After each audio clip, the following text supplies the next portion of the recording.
Good morning. Welcome to the Oregon Fly Fishing Blog. Tony Torrance here. We're going to tie a Frank Amato pattern today called a Night Dancer. This is a great summer steelhead fly that was developed in the 70s by Frank. I've got a TMC 7999 in here in a size 4. Little 10-0 Vivus on the thread, and we're going to start out by getting a tail of red hackle fibers. I'm going to lay these on top of the shank, put a loose wrap there. Just kind of get things set, figure out the length. That looks about right. I'm going to cover most of this up and take some of the bulk out of here because I'm going to try to keep everything kind of even because we're going to lay floss over this. So we'll have to use a little bit of thread to build up the body some underneath so that we get a smooth transition from our shank of the hook up into the loop of the eye where it returns. It can get a little lumpy there sometimes. Counter spinning my thread so that it lays flat. And then I'm just going to kind of set here with my thread where I want to stop.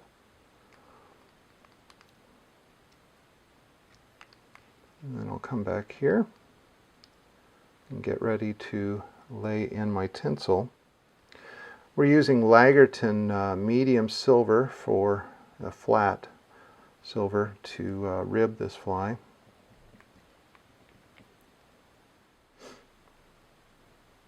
Now if you wanted to, you could use ultra thread or some other product to build up a body if you like a little thicker body. But this is a summer steelhead fly. We're trying to keep things sparse and attractive to summer steelhead. So I'm going to come up to the front here. Get some black Danville. This is a 4-strand floss. I'm only using 2 strands. I don't think I've done many floss bodies in the past, so I'm going to spend a little bit of time explaining how I do it. It's not the end-all be-all, it's just another way to do things. I generally tie it in up near the front and then slide my fingers down the floss to get all the fibers even so I don't have any loose ones sticking out or lumpy body. And I just start turning the floss around the body as I come back. Occasionally I'll get a few fibers that are kind of sticking out, so I'll just, I don't know if you can see right there, there's just a few loose ones, so I'll just continue stroking the floss to get everything even and tight. As I come back, you want to kind of keep your underbody pretty smooth because what's underneath will come out when you lay the floss over it because it's such a small amount of material going over the top of your underbody.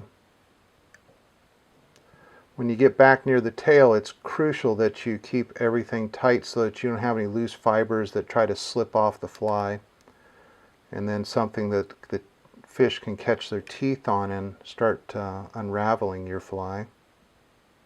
And then we'll start returning and coming forward. I just continue to work that floss as I come forward, trying to keep everything relatively smooth. You can use your bodkin sometimes if fibers get away to kind of steer them back in. You can just kind of take your bobbin and do this and it'll lay that floss out and you can control it a little bit, but this one's behaving pretty well this morning so I don't have to fight it too much. If you have rough hands, some guys when they're laying silk or floss will use silk gloves. That way they don't fray the material too much. And you can do that. Some guys, I'm not wearing silk gloves, but it has worked for me, and that's mostly when you're using silk. It's much more delicate material than some of our nylon or acetate flosses. So I'm just going to continue working this forward. I think we're about there, so I'll tie that off.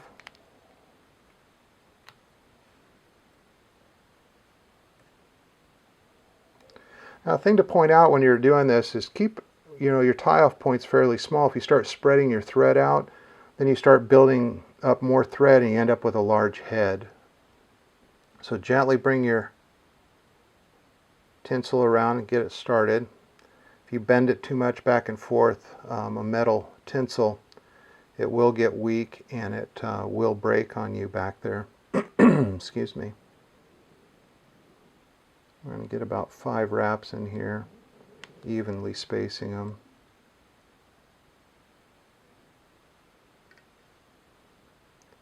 You could go to a smaller, this is medium on a size 4. If you go into a 6, you'd want to drop sizes in your tinsel. Tie that off. Now you just take your tinsel here and just work it back and forth and it'll pop loose. Then you don't have to dull your scissors cutting it. Okay, so now we have our body in and our rib. Now I'm going to take a regular purple hairline Chinese saddle. It calls for dark purple, and this is about as dark as I have. And I've tied these with a bright purple too, and it has a nice appearance, especially when you hit it with the UV light. I would have to say this pattern is probably a late day, early morning pattern. Dark days, because it gives a silhouette, with the darker colors. I just folded my hackle with my scissors, and then I'll just wrap forward, pulling fibers back to make a nice collar. Trying to keep that stem stacking against the edge of the prior turn. And you can make this hackle as sparse as you like. I like a little fuller hackle. I've always been it depends on what I'm doing. If I'm doing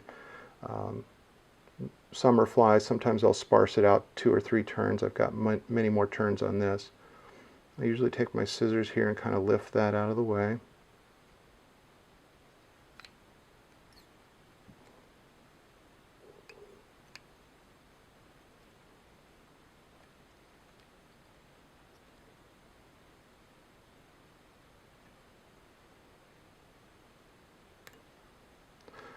Now you'll notice when I finish that hackle I have a small little spot here. I don't want to put too many wraps in there to, I'm going to put a little bit of wax on here just to get that to stick in there real good. Just a couple turns. So now I've got my hackle, my collar created. This wing. So the wing on this fly is black calftail, bucktail, or black bear. Originally it called for calftail or bucktail, but I really like black bear for my wings, and I'm fortunate enough that I have a friend who hunts and handed off a chunk of black bear to me I had tanned. So I'm going to lay this wing, and I want it to come about midway on the tail. I get it locked in on top, put a couple loose wraps. I'm going to spin the thread, not counterspin, but with the normal spin so I can pull it down tight. Just makes it a little tougher thread when you're pulling. Check my wing, make sure it's on top. All looks good. So now I'm going to put a little bit of wax on here, and this is just cobbler's wax. It just helps keep everything in place and keep a nice tight head. And then I use a razor blade to trim the excess off.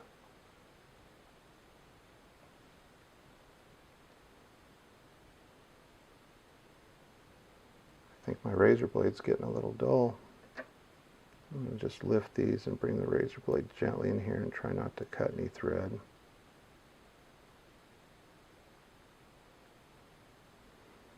Okay, let's see here. I'll just bring my scissors in here and finish off these last couple wraps.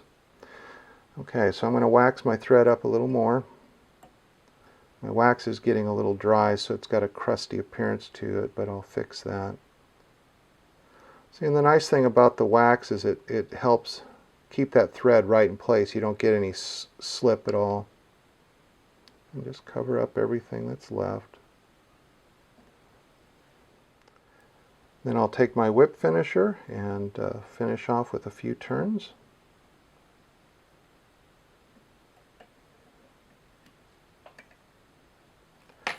Trim my thread.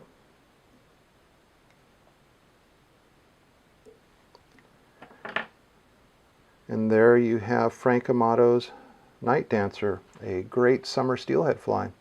Thanks for watching and have a great day.